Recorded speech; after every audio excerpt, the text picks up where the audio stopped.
Okay ကတော့ project ကို template တစ်ခုကနေဖန်တီးကြည့်အောင်အဲ့ဒါ new သွားလိုက်မယ်ပေါ့နော်ဒီမှာကိုသုံးချင်တဲ့ project ဒီမှာရှိလားပေါ့နော်ရှိလားဆိုရှာကြည့်လို့ရတယ်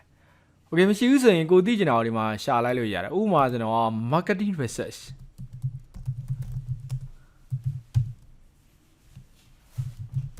Okay marketing research တွေရှာလိုက်မယ်ရှာလိုက်မယ်နော်ရှာပြန် enter ခေါက်လိုက်မယ်အဲ့ဒီမှာ market research schedule ဆိုဒီမှာပေါ်လာပြီ Okay နော်အဲ့တော့သူ့ကိုသုံးကြည့်မယ်တစ်ချက်နှိပ်လိုက်မယ်အဲ့ဒီမှာ market research ဒီမှာပြနေ Okay နော်အဲ့တော့ဘယ်နေ့မှာစမှာတော့ဆိုရင်ဒီမှာစတဲ့ရက်တွေကိုဒီမှာရွေးမယ်ပြီးရင် create နေမယ်ဆိုလည်းရတယ် Okay နော်တခြားဟာတွေဆိုရင်ဒီမှာ off ဆိုရင်လည်းသူ့ထဲမှာဒီမှာရှိတယ်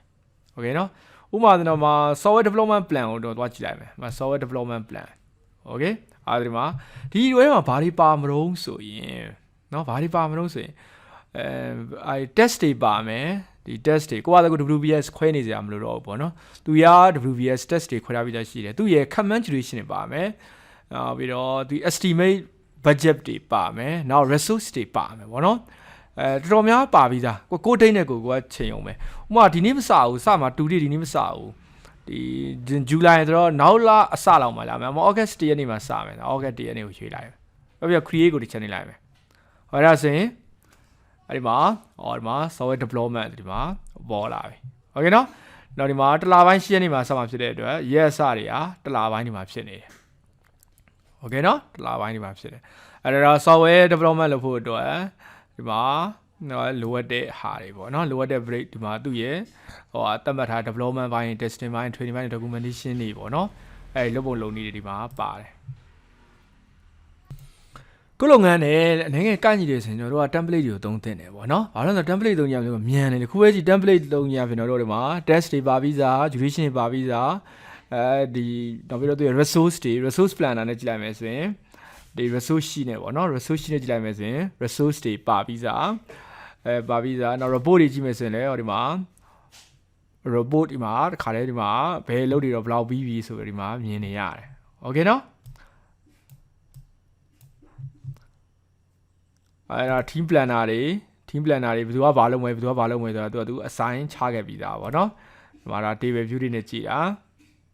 tag usage နဲ့ကြည့်တာပေါ့နော်ဒါကတော့ gam chat နဲ့ကြည့်တာခုနဟာပေါ့နော်ခုန Okay အဲ့တော့အဲ့လိုမျိုးတွေပါထားတာဖြစ်တဲ့အတွက်ပြီးမှကိုနဲ့ကိုက်ညီတဲ့ဟာလေးကိုနည်းနည်းလိုက်ပြင်ယုံပဲပေါ့နော်အဲဒါကျွန်တော်တို့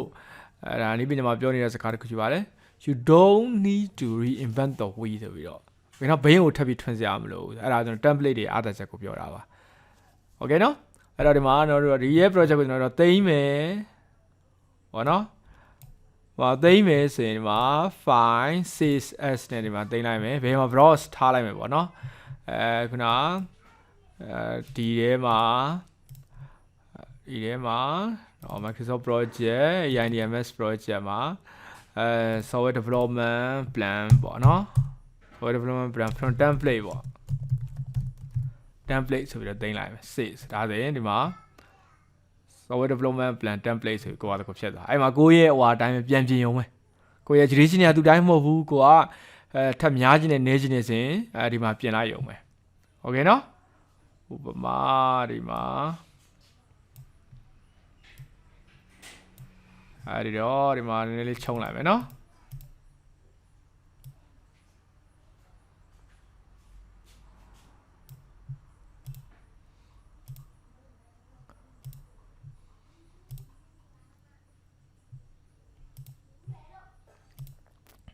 ဒီမှာ14ကိုဒီမှာ15ပြင်လိုက်မယ်16ပြင်လိုက်မယ်ဆိုလဲဟောဒီမှာကိုပြင်တဲ့အတိုင်းလေးဒီမှာဖြစ်သွားတယ်ဟုတ်ပြီနော်ဒီမှာပြင်လို့ရတယ် Okay နော်